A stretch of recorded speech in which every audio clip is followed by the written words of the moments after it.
Hey there guys and gals, Slippery Slope is here with Python tutorial number 8, and in this one we're going to go over if statements. What's an if statement? It's when you have a test or a condition and you want to see if it's true or false, and depending on whether it's true or false, you run a specific course of action. I think I summarized that one pretty well. Well, we have our usual GUI up, and let's go where I showed you to go before, where no one has gone before.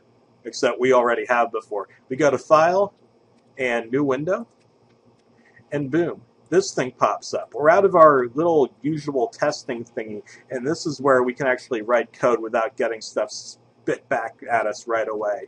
So if we're just in the mode to type up 20 or 30 or 50 lines of code or whatever, we could do that right here without getting stuff spit back at us. We can actually accumulate lines of code. Well, before we test whether anything's true or not, we need to have variables. Or, in this case, just one. I'm going to go with Dogbert because I like to watch the Dilbert cartoon and read the comic and also watch the shorts here on YouTube. And I'm going to set Dogbert equal to 3. Now, beware, there are quotes around this, which means that it isn't actually 1, 2, 3. It isn't that sort of 3. It's a 3 as if I wrote 3 out on a piece of paper instead of had, say, 3 apples or bananas or whatever object. It's just a written 3.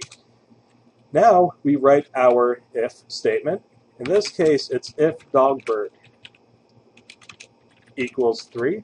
And notice right here, this is a little different because we're not initializing a variable to something with this. We're testing if it's equal. In order to test if it's equal, we actually need 2 equal signs. And you will see this in all sorts of programming languages, but that's the way we roll with this one. We have a colon at the end, which means that, okay, our if statement, it's written.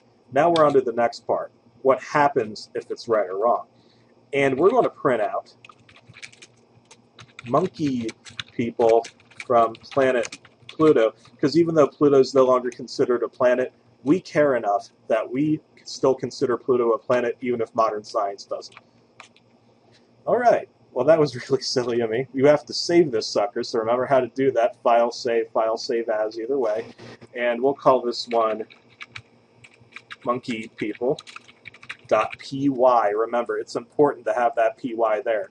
Not PIE, but py. Absolutely important. Save it. So now we have a Python file. And let's run it. See what happens. Run module. And absolutely nothing happened.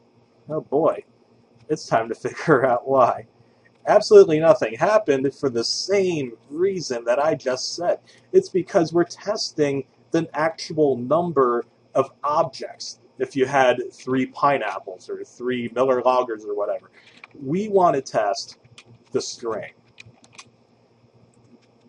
Save again. Give it a go. Boom! Monkey people from planet Pluto. Perfect. See?